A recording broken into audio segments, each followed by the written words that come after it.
मकाबियों का दूसरा ग्रंथ अध्याय 6 अत्याचार। कुछ समय बाद राजा ने एथेंस निवासी वृद्ध पुरुष को इसलिए भेजा कि वह यहूदियों को अपने पूर्वजों के विधि निषेधों का परित्याग करने और ईश्वर के नियमों का उल्लंघन करने को बाध्य करे। उसे यरूशलेम के मंदिर को अपवित्र कर ओलंपियस वासी ज्यूस के नाम पर उसका प्रतिष्ठान करना था और गरिजियम के निवासियों के स्वभाव के अनुरूप वहाँ के मंदिर का आतिथ्य ज्यूस के नाम पर। अधर्म का यह बोलबाला जनसाधारण को भी खलने लगा। यह उनके लिए दुस्साहस हो गया। मंदिर में दुराचरण और रंगरलियां होने लगी। गैर यहूदी वहां वेश्याओं के साथ मनोरंजन और पवित्र प्रांगणों में स्त्रियों के साथ रमण करते। वे मंदिर में ऐसी वस्तुएं अंदर लाते जो वर्जित थीं। वेदी ऐसे वस्तुओं से भर गई जो अपवित्र और संहिता द्वारा वर्जित थी। ना विश्राम दिवस मनाया जा सकता था और ना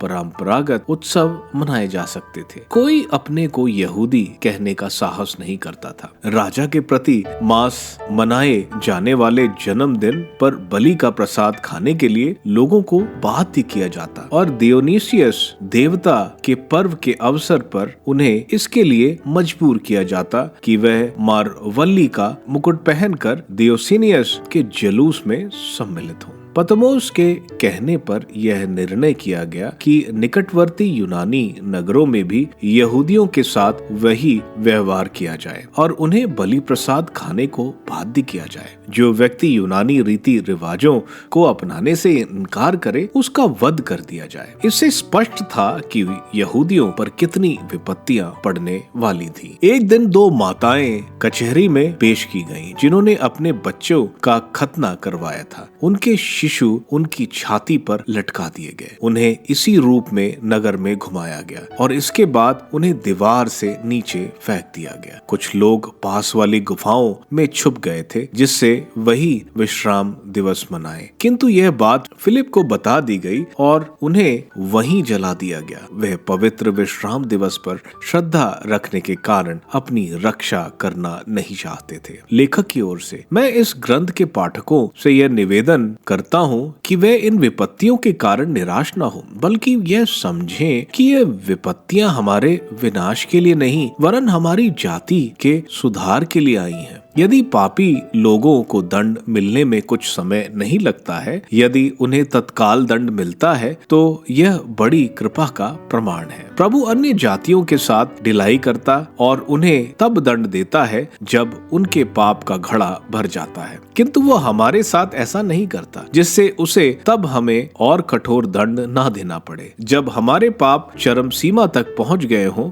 वह हमें अपनी दया से कभी वंचित नहीं करता। वह विपत्तियों द्वारा अपनी प्रजा को शिक्षा देता है, लेकिन उसकी पूरी तरह त्याग नहीं करता। हमने थोड़े ही शब्दों में इस सत्य का स्मरण दिलाया और अब हम अपना कथानक आगे बढ़ाते हैं। एलाजर मुख्य शास्त्रियों में एक था। वो बहुत बूढ़ा उछला था और उसकी आकृति भव्य तथा प्रभावशाली थी। वह अपना मुंह खोलने और सूअर के मांस खाने के लिए बाध्य किया जा रहा था, किंतु उसने कलंकित जीवन की अपेक्षा गौरवपूर्ण मृत्यु को चुना। वह सूअर का मांस उगलकर स्वेच्छा से उस स्थान की ओर बढ़ा जहां कोड़े लगाए जाते थे। ऐसा उन लोगों को करना चाहिए जिन्हें जीवन की मोह छोड़कर वर्जित भोजन अस्वीकार करने का साहस है। उस अवैध भोजन का प्रबंध करने वाले एलाजर के पुराने परिचित थे। उन्होंने उसे अलग ले जाकर उससे अनुरोध किया कि वह ऐसा मांस मंगवा कर खाए जो वर्जित ना हो और जिससे उसने स्वयं पकाया हो, और राजा के आदेश के अनुसार बलि का मांस खाने का स्वांग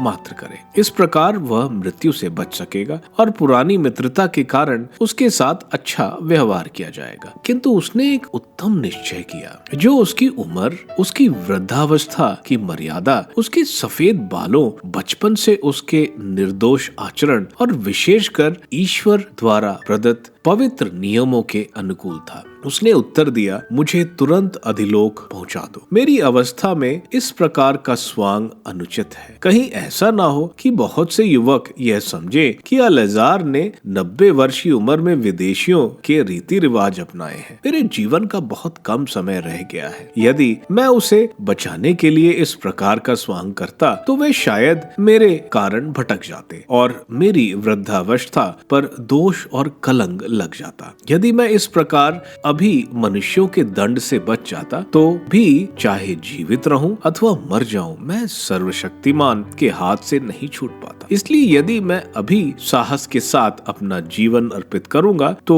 अपनी वृद्धावस्था की प्रतिष्ठा बनाए रखूंगा और युवकों के लिए एक अच्छा उदाहरण प्रस्तुत करूंगा कि किस प्रकार पूज्य तथा पवित्र विधियों की रक्षा के लिए कोई स्वेच्छा से और आनंद के साथ मर सकता है। यह कहकर एलिएज़र सीधे उस स्थान की ओर बढ़ा जहां कोड़े लगाए जाते थे। जो पहले उसके साथ सहानुभूति दिखाते थे, अब वे उसके साथ दुर्व्यवहार करने लगे, क्योंकि एलिएज़र ने उनसे जो कहा था वह उन्हें मूर्खता ही लगा। कोड़ों की मार से मरते समय एलिएज़र ने आह भर कर कहा, प्रभु सब कुछ जानता है। वह जानता है कि मैं मृत्यु से बच सकता था। मैं कोड़ों की मार से जो असह्य पीड़ा अपने शरीर में भोग रहा हूँ, उससे अपनी आत्मा से स्वेच्छा से स्वीकार करता हूँ, क्योंकि मैं उस पर श्रद्धा रखता हूँ। इस प्रकार वह मर गया और उसने मरते समय न केवल युवकों के लिए बल्कि राष्ट्र के अधिकांश लोगों के लिए साहस तथा धैर्य का आदर्श प्रस्तुत किया।